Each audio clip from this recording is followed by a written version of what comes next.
গাজীপুরে প্রাথমিক শিক্ষা কর্মকর্তা আব্দুস সালামের বিরুদ্ধে ঘুষ বাণিজ্য সহ নানা অভিযোগ খতিয়ে দেখতে কমিটি হলেও ৬ মাসে কোনো অগ্রগতি নেই। অনিয়মের কারণে এর আগে ৩বার শাস্তিমূলক বদলি ও একবার গ্রেড অবনমন হয় এই কর্মকর্তার। কিন্ডারগার্টেনের নিবন্ধক শিক্ষক বদলি সহ নানা কাজে ঘুষ নেওয়ার অভিযোগ তার বিরুদ্ধে।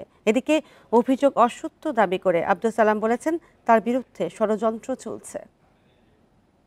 বান্ডেল থাকলে প্রতি সেনমানিতে টাকা বাঁচবে। বিকাশ সেনমানি বান্ডেল কিনে জিতুন প্রতি লেনদেনে। বেসরকারি প্রাথমিক বিদ্যালয়ের নিবন্ধনে ঘুষ নেন ৫০,০০০ থেকে ১.৫ লাখ টাকা। সরকারি স্কুল মেরামতের বরাদ্দ থেকে দাবি করেন বকরা। এমনকি পিয়ন নৈশ প্রহরীদের বোনাস থেকেও ৫০০ টাকা করে নেওয়ার অভিযোগ উঠেছে প্রাথমিক শিক্ষা কর্মকর্তা আব্দুস সালামের বিরুদ্ধে। গত ১২ জানুয়ারি গাজীপুর সদর উপজেলা প্রাথমিক শিক্ষা কর্মকর্তার পদে যোগদানের পর থেকে আব্দুস সালামের বিরুদ্ধে ঘুষ অনিয়মের নানা অভিযোগ করেছেন শিক্ষক সহ ভুক্তভোগীরা। বলে যে টাকা আনছেন, আমরা বলি কিসের টাকা, বলছে যে ৩ লাখ টাকা লাগবে। আমরা বলছি টাকা তো দেওয়া যাবে না। উনি কি করে, এই আমাদের ফাইল আমাদের কাগজপত্র সব ঠিক আছে, দেখো উনি ফাইল ছুঁড়ে ফেলে দেয়। উনি আমাদের সামনে অফিসে বৈশাই বিভিন্ন প্রকার অমানবিক আচরণ, তারপরে অশালীন বক্তব্য, আমরা তার এইগুলোর খুবই ক্ষুব্ধ। তার বিরুদ্ধে নিবন্ধন বাণিজ্য বদলিতে অনিয়ম সহ নানা অভিযোগে কয়েক দফার সংবাদ সম্মেলন ও বিক্ষোভ মিছিল করেছেন শিক্ষকরা।